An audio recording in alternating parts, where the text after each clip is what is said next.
Hey, everybody. Welcome back. And thanks for being here. Appreciate it. If you're coming in to today's Spark Live and you're live with us, just make sure you give us a thumbs up or a heart or something, comment in the comment section just to let us know you're here so that we can thank you and welcome you. I say we, it's just me. It's the royal we today. Taylor is in Philadelphia doing some video shoot for a client with Jonathan. So I get the pleasure of talking with you today. We're going to be talking about blogging. Should I be blogging as a home service provider? And Terry, thanks for the thumbs up. I appreciate that. Come on in. Terry, I know you blog, and I would love to hear some of your comments as well as we go through this presentation. This one shouldn't take too long today. I've just got some points to make that answer this question. Should I be blogging as a home service provider? I think ultimately this is a decision that you are going to have to make on your own. If you enjoy writing, if you enjoy creating content based around your business, then blogging is definitely a huge benefit for your business. It does a lot of things, and we're going to talk about what it can accomplish for you. But it is a huge commitment, and I just want to acknowledge that up front. Blogging for your business is something that takes a lot of time, takes a lot of focus, and just a commitment for that consistency that is a part of any strategy that works online. Consistency is key. So you'll be answering that question as you come in. Will, good to see you. Thanks for being here. Linda, also, thanks for the thumbs up. Appreciate you guys. I know we're in the middle of busy season too, so this is a great time to be talking about adding additional work to your plate for marketing. Of course, we do this for a lot of our clients, but if you are considering blogging for your business and for your website, then you're in the right place. Let's talk about some of the things that that home service provider, that blogging can do for you if you're a home service provider. Digital visibility, first and foremost, the ability to get your message out further than you could if you just had a website. Ongoing content is one of those things that Google looks at as a signal that this is a business that is an ongoing concern. This is a business that is active. This is a business that has something to say and therefore deserves to be given a little bit of a boost in terms of its optimization, in terms of its visibility in search results. So using a blog post, not just using it to create content and put things out, but to optimize that content in a way that Google recognizes and says, okay, this is well-written content that we think is deserving of being seen. So there's some keys around that, and a lot of that has to do with making sure that your content is very relevant, very specific. A really general blog post about all of the things that your company does is not going to get as much traction, believe it or not, as a shorter, more specific blog post about a very specific service that you provide. So pick one and go deep on it. That's a good rule of thumb for search engine optimization. I don't want to speak too much to the length of a post and how long it should be, simply because it varies, and it should vary. It should, not every post needs to hit a certain word limit precisely. It can vary some. The key, though, is to write specifically, to write, highly targeted around a specific product or service that your business offers. That tends to get more SEO traction. But it absolutely, should you SEO or should you optimize your blog posts? Yeah, that's probably one of the number one reasons that you're going to use your blog as a place to put new content, is for the optimization, the SEO value of that. I'll be honest, it's not something that just, a lot of people are ever going to see. It's a labor of love, if you will. Sometimes it feels like writing in a vacuum because, to look at the stats on how many visitors, how many eyeballs actually see that content, it's a much smaller number than the people who are going to see your homepage. But those people who do see it oftentimes are very appreciative of that content, and you can win a client very easily because you've answered a question for them. We're going to get into answering questions here in a little bit more detail when we talk about that. All right, establishing authority and building trust. This is another big reason for a blog and for creating additional content on an ongoing basis. This can be current event kind of stuff too. I mean, in the chimney industry, there are any number of both local and regional or state or national laws, federal laws that are impacting things that you do and your ability to install certain kinds of devices or the rules around those devices, or sometimes just an outright ban on certain kinds of devices or burning materials. And so it's a good idea to use that to engage around those topics. You don't have to get super political. I know it's easy to do when you're talking about the government, but it's not necessary. You can talk about those things and those concerns from a more neutral standpoint without wading into the politics of it specifically. Of course, wading into the politics of it, why does that matter? Because it's pretty much guaranteed that wherever you are, that there are going to be people who disagree with your politics, right? It's just the nature of our country right now is it's very divided politically. And so we don't want to use politics as a way to further divide or to isolate certain people that may have different political ideas. They're your customers too, and your business depends on them. Politics should just stay out of it. So, but establishing authority, building trust, that's the name of the game, is making sure that the way you're answering questions, the way you're talking about your products and services demonstrates to people, man, they've been in business a while. They know what they're talking about. They have certifications. They are speaking from a wealth and depth of experience that qualifies them as an authority in discussing this. I can listen to them and trust what they have to say because of that background that they have. So that's an invaluable thing to do. And Google picks up on this, believe it or not. We've talked before about how Google uses things like expertise and authority to be able to understand why certain content is important. And when you're writing with authority, when you're writing and talking about the reason why you should be trusted or your company has the authority to talk about these things, Google understands that, picks that up, and believe it or not, it can impact your SEO. So another good reason, engaging with the local community.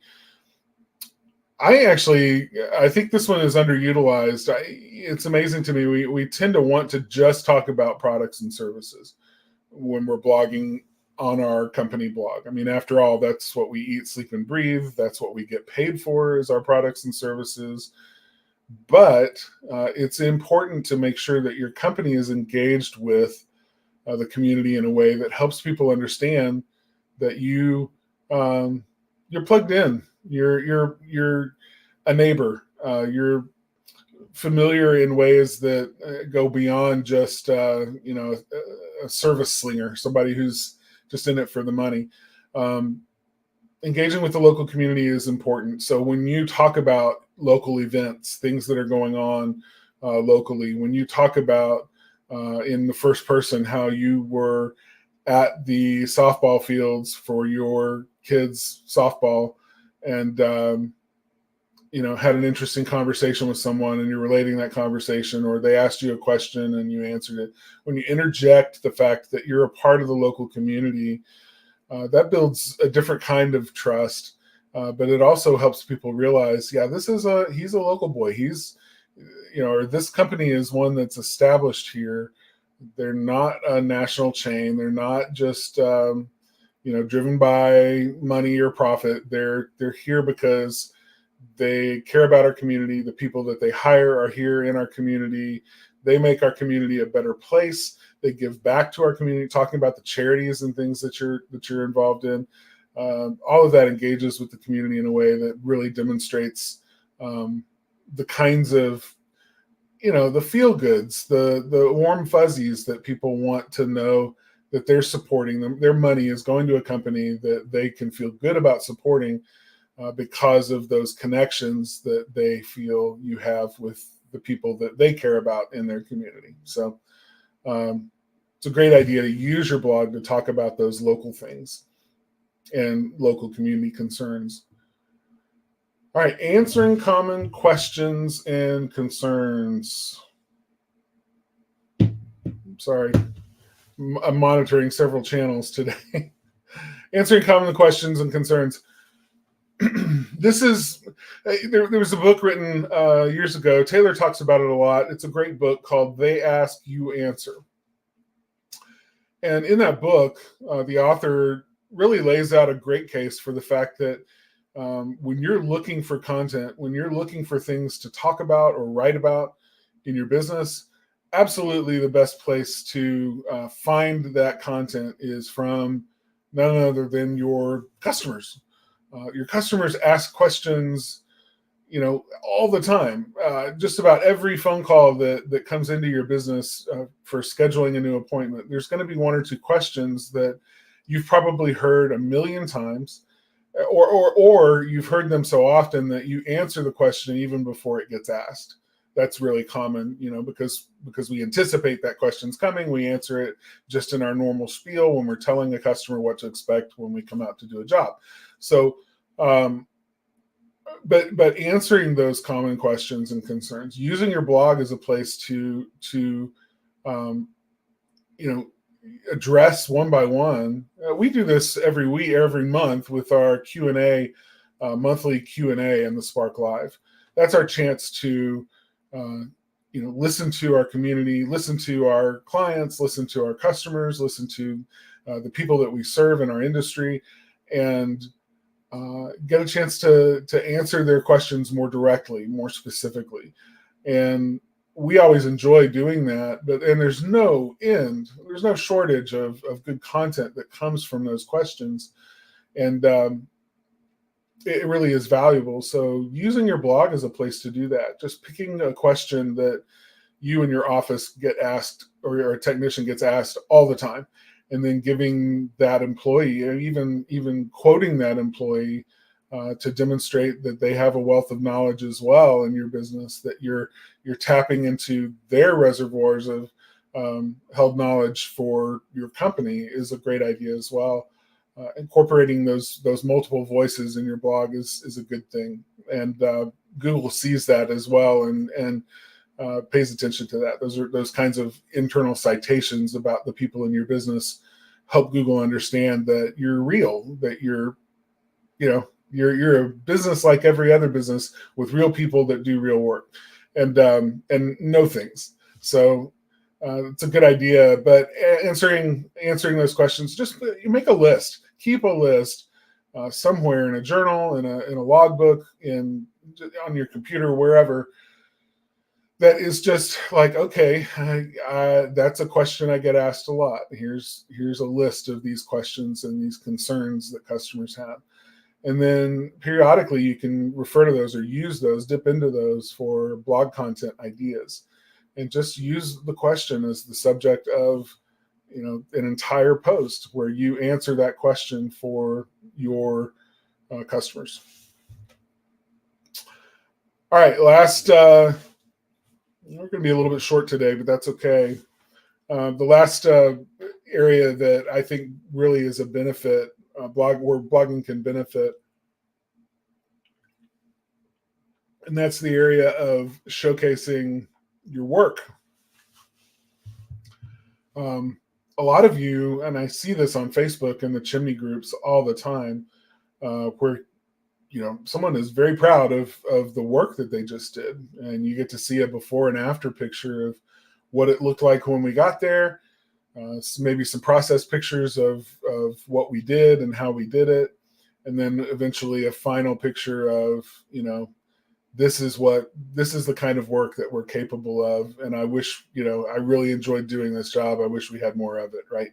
I see those in the Facebook groups for the chimney companies and plumbing as well. And some other industry groups that I'm a part of too, but specifically chimney, just because it's sometimes so dramatic. And so, I think it's a great place to use almost like a case study of, here was a client that had a desire to do a project, came to us, and we worked with them to figure out the budget and figure out, the look and feel of the space that they wanted to create. And then we did the work, and this is the final result. Or, they had a chimney that was in very bad repair that had been neglected for years, or, it's a very old house or whatever it is. And we took the steps to restore that chimney back to a usable state that is also adding a lot of beauty to the home. I mean, those kinds of things are people love those stories. People will look at those pictures and read those stories.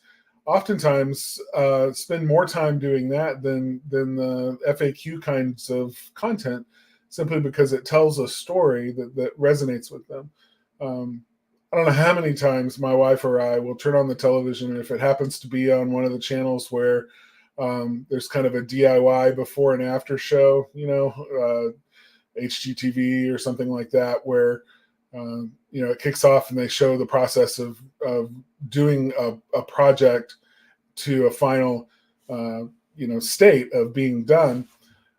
We can come in the middle of that. It doesn't really matter, but the desire that we have to stay until we see the finished result has oftentimes delayed us to, getting to a party, or, going to bed at a decent hour because we got to stay up and watch how it ends. So it can be really compelling to follow along with the story of how a company created something for someone that was a pleasing result. So, there's some great tools. We use some that allow for technicians in the field to very easily capture those case studies, in using an app that helps them tell the story. They don't have to tell the story. They don't have to write anything. They can just take pictures and video, and then dictate into the phone.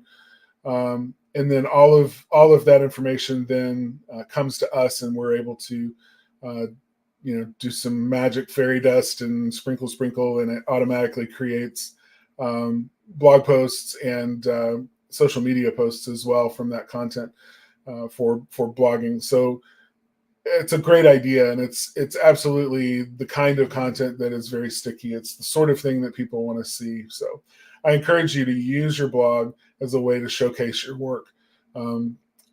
Just pick a client. You don't have to mention their name or where they live or anything else. You can anonymize it so that you're protecting people's identities. I know some people are very sensitive to that. Make sure that your photos that you take are very close to the work that's being done. There's no long shots that identify a whole house or a neighborhood or the inside of a house. You don't want a sweeping picture that shows where the alarm keypad is and the back door and all of those things. Keep your work and the angles of your photos very tuned into what the work is that's being done. Keep it about the work and the employees that are doing the work.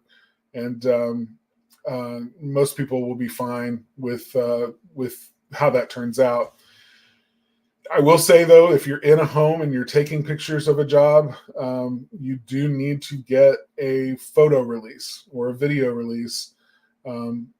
That's just a common thing. You can look online, you can Google for that, photo release or video release.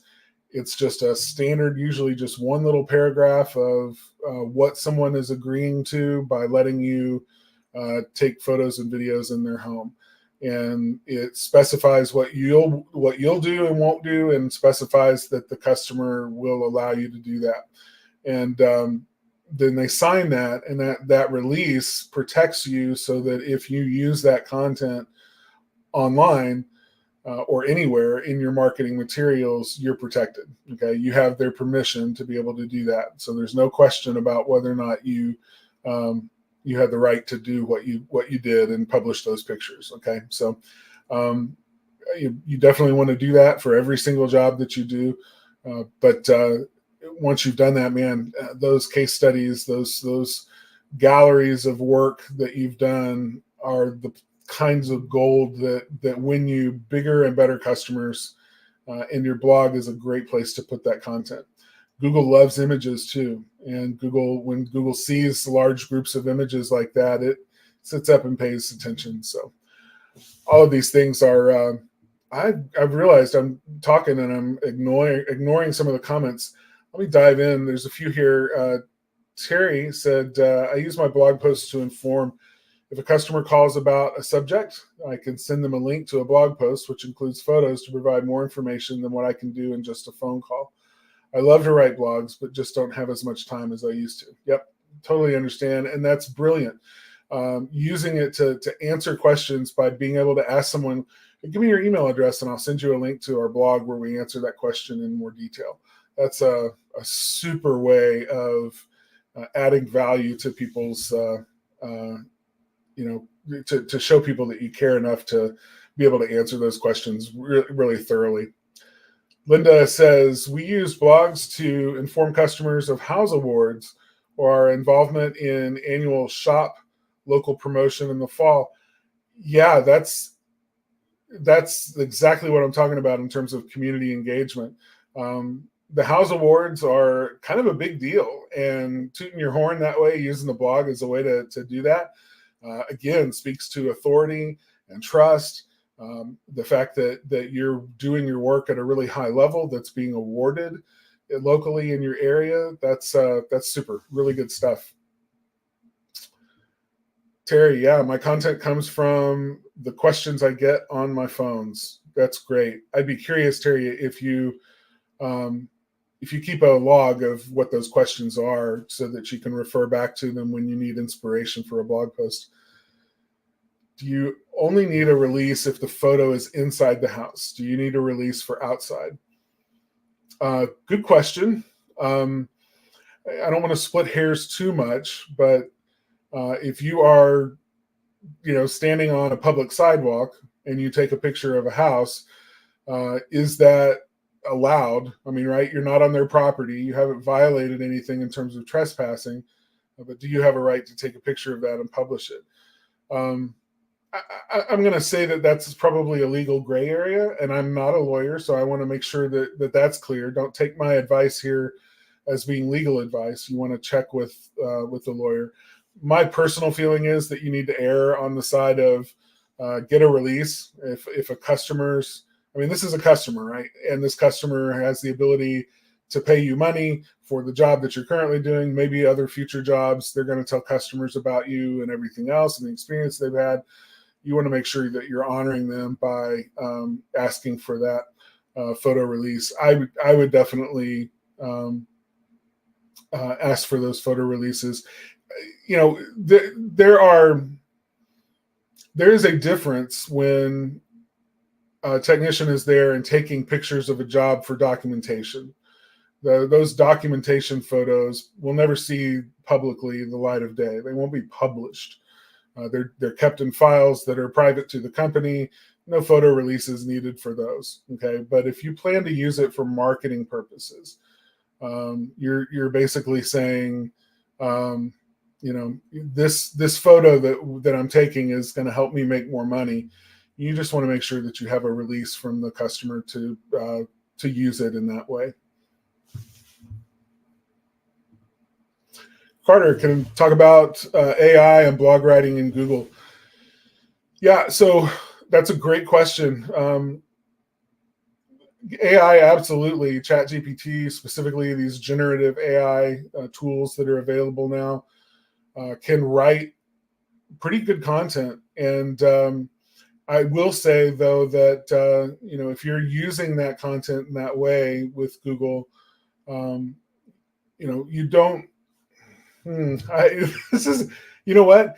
As a great example of they ask you answer, I think this needs to. I want to devote more time to answering this one because it brings up some legal issues. It brings up some content issues and SEO concerns and things. So I might just save this question for another Q&A monthly, Linda. It really is a good question, though. Not to put you off, I just want to make sure that I have the time to answer it well. Terry says, I have a list of about 50 subjects for future blog posts. Oh, it's awesome. That's really good. That's more than a year's worth, and for most people that are doing one a month. I'm sorry, one a week. That's great. Yeah, just don't have time. I totally understand. Do you need a release of the outside of a house that is not your customer? Well, I would question why you might be. If it's just incidentally in the shot because you're taking a picture of your customer's house at an angle that also includes a house, further down the street, I wouldn't worry about that. If you're taking a picture of someone else's house that's not a customer and you're putting it in a marketing piece, then it raises the question of why that might be happening. Like you want to make sure you're not passing off someone else's house as an example of work that you've done. It may be an example of a kind of chimney problem or a style of chimney. So if in your blog post you're talking specifically about, the reason this is here is as an illustration of a particular kind of roof or a particular, flashing issue or whatever, then, I wouldn't worry too much about that. But again, you want to anonymize that content as best as you can. In other words, if all I see in the picture is part of a chimney, the flashing, part of a roof, and maybe lower down the soffit and maybe a window, I'm not going to be able to identify a house on this particular street, just from that. But if I'm backed way up from, the street taking a picture of an entire house, then that becomes identifiable. And in that case, it may elicit a phone call from someone saying, why is my house on your website? I've never been a client of yours. Please take it down. So, it's not unreasonable. So again, some context makes a little bit of difference. Terry, taking a photo of the top of a nightmare chimney of what not to do. Yeah, okay. If it's anonymized that way and you can't tell like what street it's on or a street address or anything else, that gives it context about where this home is located, then I would say that's probably not a big deal. So just make it clear that it's not work that you've done. It's or for a customer of yours, but it's just merely an example of something that you've seen as a chimney professional. So that's good. Okay, great questions. Thank you for those. I'm sorry I wasn't paying attention to them as I went. It's easier when you got a partner and one of you is looking at comments while the other's talking and you can interject those. So, but thank you for asking them. I really appreciate it. I think that's going to wrap it up for us right on time today. We are going to be back next week, but conversation next week is going to go more deeply into creating a great blog post. So this will be the anatomy kind of a lot of what we've been talking about different styles of posts and what makes them good. So Spark Live is, I'm sorry, it's that time of year, allergies. Spark Live is also released as a podcast on Spotify, iTunes, et cetera, et cetera. So wherever you listen to your podcasts, you can always listen to Spark Live, even when it's not live. So after the fact, make sure that you download that. And wherever it is that you listen to it, find the comments section, find the place where you can review the show, and just leave us a review if you would. That always helps us, and it lets other people know that this is good, valuable content that they would enjoy for their own business. Much appreciated. Thank you, everybody. Wait, a couple more questions. Thank you, Linda. Thank you, Terry. Appreciate the kudos and the thumbs up there. All right. We'll see you next week. Bye, everybody.